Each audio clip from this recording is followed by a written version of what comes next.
So welcome again. So guys, we were studying the political concept. Let's start the topic rights. Rights के topic पे थे हम. देखिए rights का definition क्या है एंड कैसे राइट्स का जो कॉन्सेप्ट है वो इवॉल्व हुआ है, that we are going to understand in this topic. Rights also have two phases, negative and positive. जैसे कि मैंने आपको लिबर्टी में दिखाया था कि there are two phases of liberty, negative liberty, positive liberty. देखिए ये जितने भी कॉन्सेप्ट हैं, everyone has evolved in these two kind of phases, है ना. एक पहला फेज था जो कि क्लासिकल फेज था, जहां पे हर कॉन्सेप्ट को नेगेटिव कॉन्टेक्स्ट में देखा गया, नैरो कॉन्टेक्स्ट में देखा गया, हर कॉन्सेप्ट को किसी दूसरे कॉन्सेप्ट के कॉन्ट्रडिक्शन में देखा गया. मतलब लिबर्टी को स्टार्टिंग में इक्वलिटी के कॉन्ट्रडिक्शन में देखा गया, जो कि नेगेटिव लिबरल बोलते थे. एंड फर्दर जैसे सेकेंड फेज आता है हर किसी का, तो वो पॉजिटिव कॉन्सेप्ट होता है. वो हर कॉन्सेप्ट को एक दूसरे के कॉम्प्लीमेंट्री सॉल्यूशन देखते हैं कि लिबर्टी एंड इक्वालिटी में पॉजिटिव रिलेशनशिप है. ऐसे ही राइट्स का कॉन्सेप्ट इवॉल्व हुआ, नेगेटिव एंड पॉजिटिव, है ना. तो स्टोरी जो है पूरी राइट्स वाली, it evolved from authoritarianism where individual do not have any protection against state. ठीक है. देखो राइट्स की रिक्वायरमेंट कब आई होगी, हमारी पुरानी कहानी से ही मैं आपको कनेक्ट करके दिखाता हूं. राइट्स की रिक्वायरमेंट तब लगी होगी जब हमने एक सोवरेन नेशन स्टेट बना दिया था. याद आया आपको? प्रॉब्लम पहले क्या थी, कोई सोवरेनिटी नहीं थी तो रिलीजियस वॉर चल रही थी. तो हमने सॉल्यूशन निकाला था कि एक सोवरेन नेशन स्टेट बना देते हैं, एक सुप्रीम अथॉरिटी होगी who will be taking the decision and making sure दो decision are implemented in a regular manner. उसका प्रॉब्लम क्या इमर्ज हुआ था? अथॉरिटेरियनिज्म, है ना, कि अब एक सोवरेन बन गया है लेकिन वो अथॉरिटेरियन बन गया है, वो लोगों के फेवर में रूल नहीं कर रहा है ना. तो उस टाइम पे हमने बात की थी कि अथॉरिटेरियनिज्म अगर कोई रूलर हो गया है ना, तो वो जो इंडिविजुअल हैं सिटीजन, उनके राइट्स या उनके राइट्स को कर्ब कर रहा है, उनको सिटीजन को एक्सप्लॉइट कर रहा है. वहां से निकल के आई थी राइट्स की थ्योरी, है ना, कि एक ऐसा चार्टर होना चाहिए जिसमें राइट्स लिखा हो कि इंडिविजुअल सिटीजन के ये राइट्स हैं, so that we have this clarity कि जो रूलर है वो इन राइट्स को किल ना कर पाए, कर्ब ना कर पाए. तो वहां से राइट्स की थ्योरी सबसे पहले इवॉल्व हुई थी. तो rights evolved as a sphere where state can not intervene. तो सबसे पहले तो राइट्स का कॉन्सेप्ट यही था कि एक ये ऐसा स्फीयर है जहां पे स्टेट इंटरवीन नहीं कर सकता, एब्सोल्यूट रूलर इंटरवीन नहीं कर सकता. ठीक है ना. For example right to life. तो नेगेटिव थ्योरी ऑफ राइट्स यहीं पे आई थी कि some area of individual activity, एक एरिया, एक स्फीयर ऑफ एक्टिविटी ऐसे है जहां पे स्टेट इंटरवीन नहीं कर सकता, है ना. याद कीजिए अमर्त्य सेन वाली स्टोरी कि एक फ्रेंड को दूसरे फ्रेंड से मिलने जाना है, बीच में है फॉरेस्ट. तो वो जो फ्रीडम ऑफ मूवमेंट है, वो फ्रीडम ऑफ मूवमेंट है, वहां पे स्टेट इंटरवीन नहीं कर सकता. मतलब स्टेट इंटरवीन नहीं करेगा, उसको रोकेगा नहीं उस फॉरेस्ट से गुजर के जाने में, अपने दोस्त से मिलने जाने में. That is negative theory of right. लेकिन remember this thing, positive theory of rights क्या बोलेगी यहां पे, आप अंडरस्टैंड कर सकते हैं कि पॉजिटिव थ्योरी ऑफ राइट्स का क्या मीनिंग है. State create the condition for the enjoyment of those rights. For example, clearing the forest, making a construction, a national highway and providing public transportation system. वो positive theory of rights है कि state intervene कर सकता है, लेकिन state intervene करेगा positively to make sure कि rights are practised in an efficient manner. वो है पॉजिटिव थ्योरी ऑफ राइट्स. समझ में आया? Negative and positive. ठीक है. ऐसे ही इक्वालिटी में है, इक्वालिटी की भी कहानी देखते हैं. तो इक्वालिटी में क्या है, नेगेटिव कॉन्सेप्ट था सबसे पहले. अब ये नेगेटिव पॉजिटिव में ही आपको सारी बातें समझ में आ जाएंगी. नेगेटिव कॉन्सेप्ट पहले क्या बोलता था इक्वालिटी का? Absence of discrimination. मतलब देखो समझो बात को. सबसे पहले मान लो कि जब लिबर्टी का एक पॉजिटिव व्यू निकला होगा कि स्टेट नीड टू इंटरवीन, है ना, इन इंडिविजुअल लाइफ, तो वहां पे ये देखा गया होगा कि स्टेट अगर इंटरवीन कर रहा है तो स्टेट नेगेटिव मैनर में भी तो इंटरवीन कर सकता है. मतलब स्टेट डिस्क्रिमिनेट कर सकता है इंडिविजुअल के बेस, इंडिविजुअल में, है ना, कि जो हायर, लेट्स से इंडिया के केस में बोलेंगे तो जो हायर कास्ट है उनको स्टेट फेवर कर सकता है. That is a possibility. ठीक है.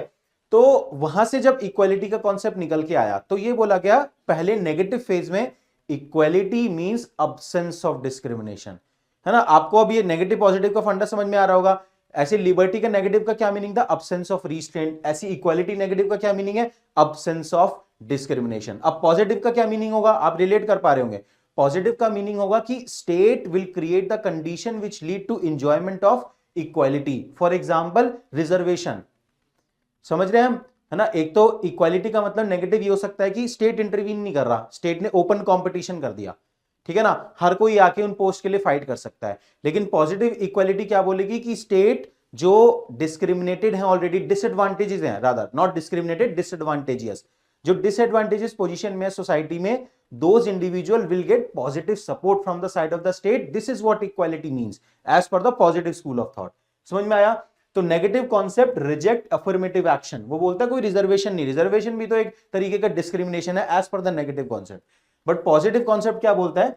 Presence of those conditions which are required for fuller development of one's personality, है ना, उन कंडीशन को स्टेट क्रिएट करेगा, तो it permit affirmative action, reservation.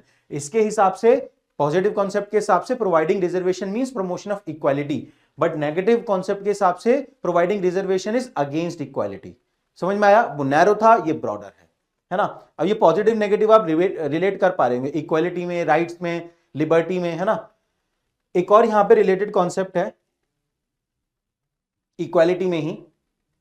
एक ये डाउट आता है जब हम इक्वालिटी की बात करते हैं तो हम बात करते हैं इक्वालिटी ऑफ व्हाट, किस चीज की इक्वालिटी? अमर्त्य सेन ने सबसे पहले इस टॉपिक को टच किया था। तो एक तरफ तो ये आता है कि हम बात कर रहे हैं इक्वालिटी ऑफ आउटकम की, है ना, कि ultimately whatever the benefits, whatever the rewards you are getting in a society, that must be equal. Is it that we are talking about when we are talking about equality? तो equality of outcome, है ना, equality of outcome के बारे में कौन believe करता था? Communist Karl Marx, की इक्वालिटी ऑफ आउटकम होना चाहिए फ्रॉम, एक फेमस लाइन है समझाने के लिए, from each according to his capacity.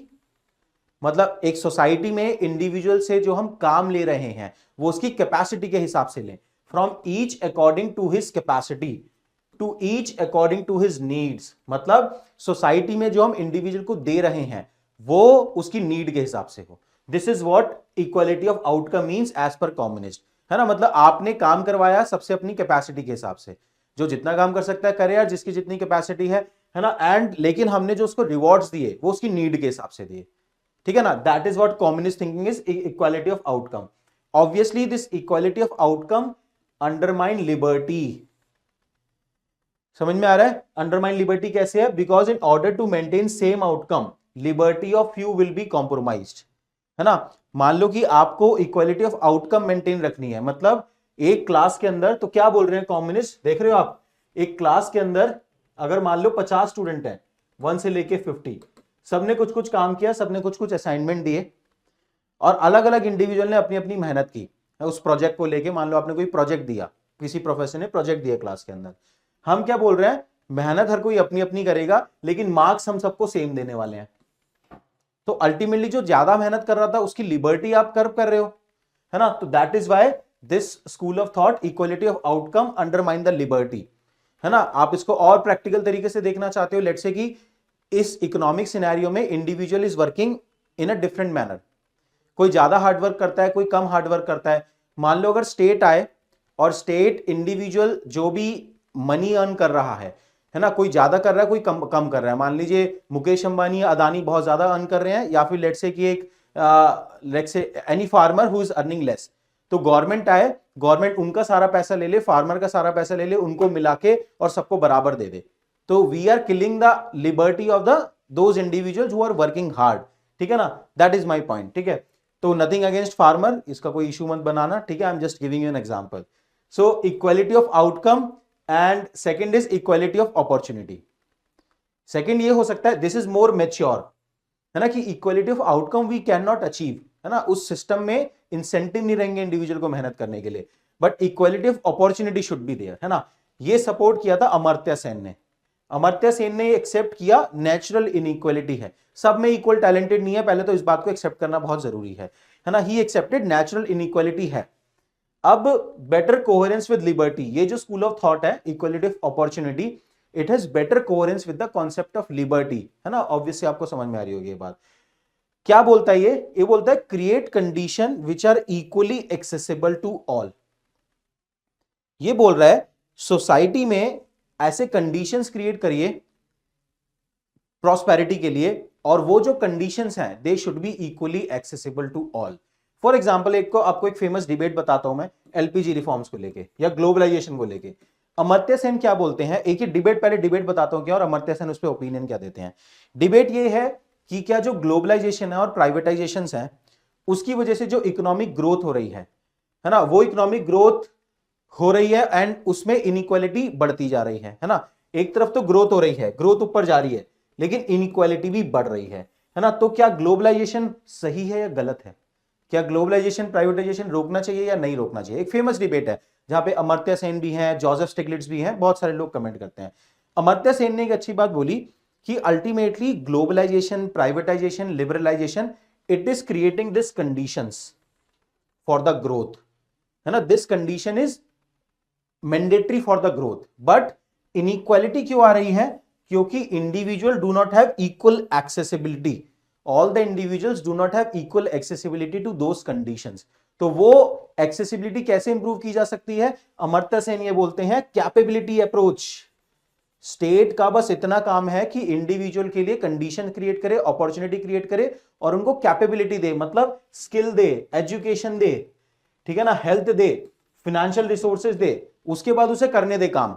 अगर उसकी मेहनत होगी, उसके बस की होगा तो वो कर लेगा, सिंपल सा अमर्त्य सेन बोलते हैं। ठीक है, समझ में आई ये debate? Equality of opportunity, all these beautiful concept you can utilise in your essay as well. ठीक है ना, यहीं से अच्छे एसे निकल के आते हैं। चलो आगे बढ़ते हैं। In India we follow positive principle, याद रखना है ना, इंडिया में लिबर्टी का भी, राइट्स का भी, इक्वालिटी का भी, सब जगह पॉजिटिव प्रिंसिपल है। जो इवॉल्व स्कूल ऑफ थॉट है वो फॉलो करेंगे ऑब्वियसली। अब अगला कॉन्सेप्ट आता है जस्टिस। जस्टिस का कॉन्सेप्ट देखते हैं। देखो जस्टिस में क्या है, अंडरस्टैंड दिस थिंग। बहुत सारे कॉन्सेप्ट हमने पढ़े, राइट्स, ड्यूटीज, लिबर्टी, इक्वालिटी। अब बात यह आती है कि whenever there is a conflict between these two values, कहीं पे लिबर्टी का इक्वालिटी के साथ कॉन्फ्लिक्ट आएगा, कहीं पे राइट्स का ड्यूटीज के साथ कॉन्फ्लिक्ट आएगा, तो we need a overarching principle which is synthesising all these basic principles, है ना, कि लिबर्टी और इक्वालिटी के बीच में कहां लाइन ड्रॉ करनी है, कहां पे इनका रिलेशनशिप पॉजिटिव रहता है ना। उसके लिए आता है जस्टिस। जस्ट का मीनिंग है, justice is driven from the root word just which means synthesis. Synthesis of what? Majorly liberty and equality. तो it is a kind of a triangle, है ना, जहां पे कि हम लिबर्टी इक्वालिटी को बैलेंस करते हैं जस्टिस के बेसिस पे। जस्टिस का मतलब सिंपल होता है what should happen. What should happen? Many scholar as per his opinion, बहुत सारे स्कॉलर्स हैं प्लेटो के टाइम से लेके अमर्त्य सेन, है ना, जस्टिस पे हर किसी ने अपनी बात बोली है। मोस्ट कॉमन बताऊंगा मैं आपको, सारे याद नहीं करने। Most common is John Rawls and Amartya Sen, है ना। अगर आप यूपीएससी में देखेंगे, जीएस में बात कर रहा हूं मैं, तो जॉन रॉल्स को लेकर, अमर्त्य सेन को लेकर बार बार क्वेश्चन पूछा जा चुका है, मेंस में भी पूछा जा चुका है और प्रीलिम्स में भी पूछा जा चुका है। तो इसके बारे में हम फोकस करते हैं जस्टिस पे, कि जॉन रॉल्स ने क्या बोला और अमर्त्य सेन ने क्या बोला जस्टिस के बारे में, उससे आपको जस्टिस समझ में आ जाएगा, है ना। Before we go into this debate कि जॉन रॉल्स और अमर्त्य सेन ने क्या बोला, you need to understand type of justice. There are different different type of justice. सबसे पहले डिबेट देखिए, procedural justice versus substantive justice. ये समझते हैं। देखो जस्टिस का बेसिक मीनिंग आपको ये समझ में आया कि जस्टिस का मीनिंग है सोसाइटी में व्हाट शुड हैपन, बस यही तो है ना, क्या होना चाहिए सोसाइटी में, क्या सही है क्या गलत है ना। अब प्रोसीजरल जस्टिस और सब्सटैंटिव जस्टिस का क्या मीनिंग है? प्रोसीजरल जस्टिस ये बोलता है कि आप जस्ट प्रिंसिपल बोलो क्या होने चाहिए, उन प्रिंसिपल के बेसिस पे कॉन्स्टिट्यूशन बना दो, उस कॉन्स्टिट्यूशन के बेसिस पे लॉ बना दो एंड उन लॉ को ग्राउंड पे एग्जीक्यूट करो। अगर आपका प्रोसीजर जस्ट होगा, मतलब आपने अगर जो प्रोसीजर डिफाइन किया है कॉन्स्टिट्यूशन का, लॉ का, अगर वो प्रोसीजर जस्ट है तो आपका आउटकम भी जस्ट होगा। ये बोलता है प्रोसीजरल जस्टिस। तो ये फोकस बस प्रोसीजर पे करता है कि प्रोसीजर जस्ट होना चाहिए, ग्राउंड पे जस्टिस अपने आप होगा। इसका अप्रोच में आपको फ्लॉड नजर आता है, हो सकता है लॉ में, लॉ को आप जस्ट बना दो, बट हो सकता है ग्राउंड पे वो ढंग से इंप्लीमेंट ना हो रहा हो, है ना, वो प्रॉब्लम में फ्लॉ नजर आता है आपको। तो ये जॉन रॉल्स का आइडिया था कि प्रोसीजरल जस्टिस पे हमें फोकस करना चाहिए। और अमर्त्य सेन क्या बोलते हैं? Substantive justice. अमर्त्य सेन बोलते हैं कि खाली प्रोसीजर जस्ट बनाने से, खाली प्रोसीजर जस्ट बनाने से जरूरी नहीं है कि हम ग्राउंड पे भी जस्टिस लेके आ पाए, हमें ग्राउंड पे जस्टिस चाहिए। उसका मीनिंग है सब्सटैंटिव जस्टिस, मतलब सब्सटेंस होना चाहिए ग्राउंड पे। समझ में आया? इसी को मोस्ट पॉपुलरली बोलते हैं नीति वर्सेस न्याय डिबेट। आपने सुना हो शायद, ये है ना, ये भी आ सकता है प्रीलिम्स एग्जाम में। नीति, नीति का मतलब पॉलिसी, है ना, और न्याय का मतलब जस्टिस। तो ये डिबेट क्या है, नीति वर्सेस न्याय, कि ऑब्वियसली जो जॉन रॉल्स होंगे वो बोलेंगे नीति जस्ट होनी चाहिए। आपकी नीति मतलब प्रोसीजर, पॉलिसी, लॉज, रूल्स, वो जस्ट होने चाहिए। अगर वो जस्ट है तो ग्राउंड पे जस्टिस होगा। लेकिन अमर्त्य सेन क्या बोलेंगे, भैया खाली नीति के जस्ट होने से कुछ नहीं होना, नीति बन रही है सालों से जस्ट, है ना, हमें ग्राउंड पे जस्टिस चाहिए, सब्सटैंटिव जस्टिस चाहिए। तो वो बोलते हैं न्याय, ग्राउंड पे न्याय करना पड़ेगा, जस्टिस करना पड़ेगा। ये समझ में आई डिबेट, ठीक है। तो प्रोसीजरल जस्टिस क्या है, एक बार ब्रीफ में देख लेते हैं क्या क्या पॉइंट है यहाँ पे। प्रोसीजरल जस्टिस क्या है, if procedures are just then outcome will also be just. Example, if we have made constitution on just principle, उस कॉन्स्टिट्यूशन के बेसिस पे हमने जस्ट लॉ बनाए, तो सोशल जस्टिस इज रियलाइज्ड, अपने आप सोशल जस्टिस हो गया। तो प्रोसीजर एस्टैब्लिश बाय लॉ, जो आपने लक्ष्मीकांत में पढ़ा होगा, है ना, तो ये जो प्रोसीजरल जस्टिस है ये किस फिलॉसफी से अलाइंड है, प्रोसीजर एस्टैब्लिश बाय लॉ, है ना। आपने लक्ष्मीकांत में पढ़ा होगा कि procedure establish by law India में पहले फॉलो होता था, है ना। और सब्सटैंटिव जस्टिस क्या है, ड्यू प्रोसेस ऑफ लॉ, जो कि वाइडर कॉन्सेप्ट है ना, आपने लक्ष्मीकांत में जरूर पढ़ा होगा। मेनका गांधी केस 1978 में इंडिया ने due process of law adopt किया, ठीक है। तो outcome has to be just, mere procedure will not suffice, ये बात समझ में आता है। आउटकम जस्ट होनी चाहिए, प्रोसीजर खाली प्रोसीजर के जस्ट होने से कुछ नहीं होगा। तो ये हमारे हैं अमर्त्य सेन साहब, ये हमारे हैं जॉन रॉल्स साहब, ठीक है, समझ में आया। आगे बढ़ते हैं। नेक्स्ट कैटेगरी ऑफ जस्टिस है distributive justice and criminal justice. ये देखते हैं किस टाइप के जस्टिस हैं, डिस्ट्रीब्यूटिव एंड क्रिमिनल, बहुत ही इजी समझ में आ जाएगा। देखो डिस्ट्रीब्यूटिव एंड क्रिमिनल में क्या डिफरेंस है। क्रिमिनल जस्टिस इज अबाउट कि अगर किसी ने कोई क्राइम कर दिया, सोसाइटी में किसी ने कोई क्राइम कर दिया, चोरी कर दी, मर्डर कर दी, रेप कर दिया, तो उसको हमें क्या पनिशमेंट देनी चाहिए, है ना, दैट इज क्रिमिनल जस्टिस, समझ में आ रहा है। एंड डिस्ट्रीब्यूटिव जस्टिस का मतलब क्या होता है कि how the benefits and burden should be distributed in society. For example, क्या रिजर्वेशन होना चाहिए, है ना, क्या वेलफेयर पॉलिसीज में SC ST वुमेन चाइल्ड इनको कोई एक्स्ट्रा एडवांटेज होना चाहिए। How should the benefits and burden should be distributed in society, it is about distributive justice, समझ में आया, criminal justice and distributive justice, ठीक है। तो अब जो रॉल्सियन थ्योरी थी, चाहे जॉन रॉल्स हो या अमर्त्य सेन हो, they all are talking about distributive justice, है ना। वो कहते हैं क्रिमिनल में हमें घुसना नहीं, वो अलग मैटर है ना। तो they are talking about distributive justice. तो जॉन रॉल्स क्या बोलते हैं, अब देखते हैं कि जॉन रॉल्स ने क्या बोला। दो बातें तो समझ में आ गई आपको, एक तो जॉन रॉल्स प्रोसीजरल थ्योरी दे रहा है कि प्रोसीजर जस्ट बनाएंगे, है ना, एंड वो डिस्ट्रीब्यूटिव जस्टिस की बात कर रहा है कि how benefit and burden should be distributed in society, ठीक है। जॉन रॉल्स की फेमस स्टेटमेंट है जस्टिस इज फेयरनेस, याद रख लेना बस, जस्टिस इज फेयरनेस। मुझे तो बहुत सब्जेक्टिव लगती है, ऑब्वियसली थ्योरी में आपको बताऊंगा। मतलब वो बोल रहा है कि जस्टिस वो है जो फेयर हो। अरे वही तो पूछ रहे हैं क्या फेयर है, ठीक है ना, वो आगे एक्सप्लेन करेगा, बट फेमस स्टेटमेंट है तो याद रख सकते हो, जस्टिस इज फेयरनेस, ठीक है। अब देखते हैं जॉन रॉल्स क्या बोल रहे हैं। देखो जॉन रॉल्स ने 3 प्रिंसिपल दिए जस्टिस के। मैंने बताया ना आपको कि प्रिंसिपल अगर जस्ट होंगे उस पे हम कॉन्स्टिट्यूशन बना देंगे और फिर उस पे हम लॉ बना देंगे, ठीक है। तो क्या 3 प्रिंसिपल दिए जस्टिस के, सबसे पहला मैक्सिमम लिबर्टी, दूसरा इक्वालिटी, तीसरा डिफरेंस प्रिंसिपल, है ना। This is most important, difference principle. पहला प्रिंसिपल क्या है, वो इजी है कि सोसाइटी में हर किसी को मैक्सिमम लिबर्टी देनी चाहिए, मतलब जिस एक्सटेंट तक हम हर किसी को भी लिबर्टी दे सकते हैं, we should give it, that is the first principle. दूसरा इक्वालिटी, दूसरा बोल रहा है we should always ensure equality in the society, है ना। तो ये दो तो बिल्कुल सिंपल बेसिक से होगा, इस पे क्वेश्चन नहीं आएगा, I am telling you this thing, आएगा तो इस पे आएगा। सारी डिबेट जॉन रॉल्स की इसी पे है, डिफरेंस प्रिंसिपल, है ना। जॉन रॉल्स ने क्या बोला डिफरेंस प्रिंसिपल में, ध्यान से सुनना। अगर सोसाइटी में हमें कभी भी डिस्क्रिमिनेट करना है, हमें अगर सोसाइटी में कभी भी डिस्टिंग्विश करना है ना, किन्हीं 2 इंडिविजुअल को अनइक्वल ट्रीट करना है, तो हमेशा हमें जो डिसएडवांटेज पोजीशन में हो उसको फेवर करना पड़ेगा। This is what difference principle is all about.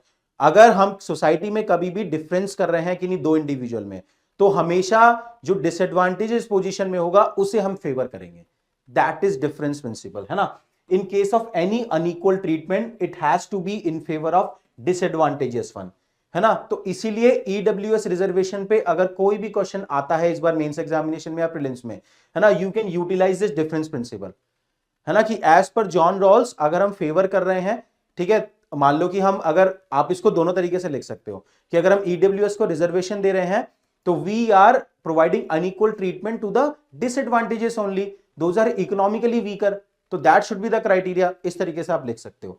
तो constitution based on above principle, अगर इन प्रिंसिपल के बेसिस पे कॉन्स्टिट्यूशन बनाया, लॉ बनाया और जस्टिस हो गया, प्रोसीजरल जस्टिस, समझ में आया। अगला देखते हैं अमर्त्य सेन। देखो अमर्त्य सेन में क्या है, अमर्त्य सेन क्या बोल रहे हैं, justice is subjective thus it can't be defined. एक तो वो डिफाइन नहीं कर रहे, वो कह रहे हैं जस्टिस सब्जेक्टिव है ना, फेयर बात है, क्लियरिटी नहीं है जस्टिस में क्या होगा, तो we should focus on eliminating what is injustice. Unique बात बोली अमर्त्य सेन ने। अमर्त्य सेन कह रहे हैं जस्टिस को डिफाइन मत करो, वो एक सब्जेक्टिव है। वो कह रहे हैं आप समाज में देखो कि कहां कहां इनजस्टिस हो रहा है ना, वो पता लग जाएगा आपको कि ये गलत है यार, ये गलत है, ये गलत है, और उन इनजस्टिस को खत्म करते जाओ। This is what justice is, this is the explanation of Amartya Sen. तो उससे सब्सटैंटिव जस्टिस होगा, आप ग्राउंड पे देख रहे हो कहां का इनजस्टिस है, उसको आप खत्म कर रहे हो, तो this is what substantive justice है। समझ में आया? ठीक है ना, आप ग्राउंड पे देखो कहां है। इसके लिए क्या बोला उन्होंने, कैपेबिलिटी अप्रोच, ये तो समझ में आ चुका है। Improve capacity of people so that they can live life as per their own priority, है ना, जिसको जो करना है वो करने दो, उनको कैपेसिटी दे दो आप, है ना, ठीक है। तो this is about Amartya Sen theory of justice. ये देखते हैं राइट्स एंड ड्यूटीज रिलेशनशिप, है ना, ये भी रिलेटेड है। एक सेकेंड रुकते हैं, इसको कंप्लीट कर लेते हैं एक बार। हाँ, तो राइट्स एंड ड्यूटीज रिलेशनशिप क्या है, राइट्स एंड ड्यूटीज के बीच में क्या रिलेशनशिप है। देखिए राइट्स आर मोर इंपॉर्टेंट, अलग अलग टाइप के स्कॉलर्स ने अलग अलग टाइप का रिलेशनशिप बताया है बिटवीन राइट्स एंड ड्यूटीज, है ना। आपको पिन पॉइंटेड बताता हूं मैं। क्लासिकल लिबरल जो थे, जो नेगेटिव लिबरल थे, आपको याद होगा नेगेटिव कॉन्सेप्ट दे रहे थे चीजों का, वो बोल रहे थे कि राइट्स आर मोर इंपॉर्टेंट। उनको क्या लगता था, ड्यूटी व्यूटी कुछ नहीं है, इंडिविजुअल का राइट्स है बस, है ना। तो दे वर लाइक कि अब्सेंस ऑफ रिस्ट्रेंट होना चाहिए, तो rights are more important as per classical liberal. फिर उनको क्रिटिसाइज करने कौन आया था, ये अर्ली कैपिटलिस्ट हैं, ये याद रखना। इनको क्रिटिसाइज करने कौन आया था, सोशलिस्ट, है ना। जब इनइक्वालिटी आ गई थी, वर्कर का एक्सप्लॉइटेशन हो रहा था, तो इन्होंने क्या बोला, ड्यूटीज आर मोर इंपॉर्टेंट, है ना। तो कौन थे ये, USSR, duties are more important. फिर उसके बाद बैलेंसिंग ओपिनियन आया कि rights and duties are correlated, है ना। ये यूपीएससी प्रीलिम्स में पूछ चुका है, किसने दिया, इंडिया में यही मॉडल है, गांधी जी ने दिया था। गांधी जी बोलते थे rights and duties are the two part of the same coin. भाई सिंपल सी गांधी जी ने एक्सप्लेनेशन दिया, अगर मैं अपनी ड्यूटी फॉलो करूंगा तो आपका राइट्स प्रोटेक्टेड रहेंगे, अगर आप अपना राइट्स अगर आप अपनी ड्यूटी फॉलो करेंगे तो मेरा राइट प्रोटेक्टेड रहेगा। समझ में आया ना, सिंपल जो मैंने आपको एग्जांपल दिया था सिग्नल वाला, है ना। अगर मैं रेड लाइट पे रुकूंगा तो आपका राइट प्रोटेक्ट है मूवमेंट का, आप ग्रीन में मूव कर पाएंगे, और अगर आप रेड में रुकेंगे तो मेरा राइट प्रोटेक्टेड है मूवमेंट का। समझ में आया? तो rights and duties are correlated, they are two parts of the same coin, है ना। तो ये रिलेशनशिप एक्सेप्टेबल है इंडियन कॉन्स्टिट्यूशन में। तो डेमोक्रेसी, अब ये एक और कॉन्सेप्ट है, लास्ट है ये आज का, डेमोक्रेसी। देखिए डेमोक्रेसी का मीनिंग क्या है, सिंपल सिंपल देखेंगे, rule of the people, by the people, for the people. ये बोला था अब्राहम लिंकन ने, ये मोस्ट कॉमन डेफिनेशन है, आप यूज कर सकते हो कहीं भी, rule of the people, by the people, for the people, है ना। लोग ही रूल करेंगे, लोगों के द्वारा ही रूल होगा, और लोगों के फेवर में रूल होगा, सिंपल सा एक्सप्लेनेशन है। यहां पे एक रिलेटेड टर्म आता है पॉपुलर सोवरेनिटी। पॉपुलर सोवरेनिटी का क्या मतलब है, सोवरेनिटी का मतलब आपको याद है सुप्रीम अथॉरिटी, है ना। एंड पॉपुलर वर्ड का क्या मीनिंग है, अल्टीमेटली पीपल आर सोवरेन, है ना, ultimate power lies with people, तो दैट इज पॉपुलर सोवरेनिटी, है ना। अब डेमोक्रेसी दो टाइप का होता है, एक तो आपका डायरेक्ट और एक इनडायरेक्ट। डायरेक्ट का क्या मीनिंग है, direct exercise of power is there, है ना, जैसे स्विट्जरलैंड इज द एग्जांपल। यहां पे डायरेक्ट डेमोक्रेसी में there are 4 different type of devices. ये आपने लक्ष्मीकांत में पढ़ा होगा कि क्या 4 डिवाइसेस हैं डायरेक्ट डेमोक्रेसी के। एक तो रेफरेंडम होता है ना, you take opinion of the people on different laws, जैसे मान लो ब्रेक्जिट का रेफरेंडम हुआ था। इनिशिएटिव होता है, इनिशिएटिव में क्या है कि लोग लॉ के लिए इनिशिएट करते हैं, इनिशिएटिव। प्लेबिसाइट होता है किसी बहुत सब्सटैंशियल मैटर में, है ना, पब्लिक इंपॉर्टेंस का मैटर हो। फिर रिकॉल होता है, रिकॉल का क्या मीनिंग है, calling back before the end of the term. मान लो कोई आपने कोई भी अपना रूलर है या कोई भी डिसीजन मेकर है, उसका टेन्योर एंड करने से पहले आपने उसको बुला लिया, उसको बोलते हैं रिकॉल। तो these are the tools of direct democracy, ठीक है, रेफरेंडम, इनिशिएटिव, प्लेबिसाइट, रिकॉल। उसके बाद इनडायरेक्ट डेमोक्रेसी होता है। इनडायरेक्ट में क्या है, representative of people take the decision, जो कि इंडिया में है। रिप्रेजेंटेटिव है, इलेक्शन हो रहा है, they are taking the decision, तो रिप्रेजेंटेटिव डेमोक्रेसी भी बोलते हैं इसको। इट इज ऑफ 2 काइंड, वो हम पढ़ चुके हैं। इनडायरेक्ट डेमोक्रेसी 2 टाइप की होती है, पार्लियामेंट्री एंड प्रेसिडेंशियल, ये हम पढ़ चुके हैं। Executive responsible to legislature, and यहां पे कोई रिस्पॉन्सिबिलिटी नहीं होती। समझ में आया? डेमोक्रेसी का मीनिंग क्या है, अल्टीमेटली याद रखना, democracy is all about peoples power, है ना, कि लोगों का पावर फोकस होता है डेमोक्रेसी पे, ठीक है। तो अभी एक ही वीडियो बचा है आपका इस पॉलिटिकल कॉन्सेप्ट में, जहां पे कि मैं आपको Gandhi ji, Ambedkar and Karl Marx के बारे में बताऊंगा। ठीक है, चलिए, thank you very much, see you next time, all the best guys.